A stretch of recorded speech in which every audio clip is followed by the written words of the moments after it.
Jews will never be considered white, at least not here in the United States. Hi, my name is Alex Chester. I live in New York City. I'm an actor. I am Japanese American and Ashkenazi Jewish. I have inherited trauma on my Jewish side of the family and on my Japanese side of the family. My Jewish family was constantly being displaced from their home country, like Russia and Paris, and from my Japanese American side because we were put in basically concentration camps during World War II. They were very discouraged to identify Japanese, so they were very encouraged to assimilate. So their culture was really taken away from them. I feel like I have to prove either my Asianness or I have to prove my Jewishness, and I can't just be me. I have auditioned for Fiddler on the Roof several times, and I feel like I have to prove that I'm Jewish when I'm there, and I'll be like, this is my family story. Like literally, we came from a small village that got burned down and no longer exists. And they just kind of look at you like, really?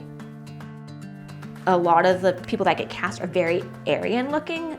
I've talked to many Jewish performers in the city, and a lot of them, surprisingly, have never done many of the, traditionally Jewish musicals.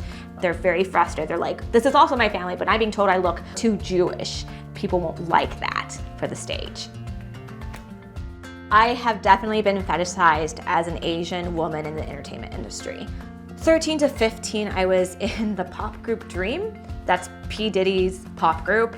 And they would just put me in these outfits that weren't even culturally representing me. They were more of the Chinese culture, the outfits, but we were a monolith. And they would call me, oh, you're such a little China doll. I'm like, I'm Japanese. We're two different cultures. At that time, there was not the vocabulary to speak up about that. Growing up in a very white school system, kids would really make fun of both of my foods I would bring to school, whether it was a rice ball with ume or matzah, salami sandwich. It wasn't their norm, and so they thought my foods were weird. And I realized that, oh, it's not just my Japanese side to think it's weird, it's also my Jewish side to think it's weird. Kids growing up would tell me I was gonna go to hell because I didn't believe in Jesus. Don't be a Jew. Straight up told me that.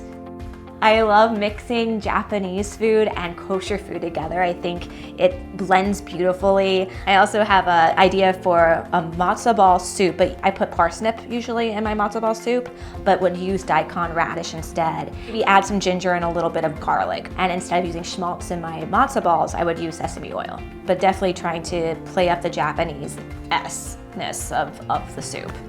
I have a far-off dream for when I'm in my 60s to open up a food truck in Hawaii that is a Asian Jewish fusion food truck.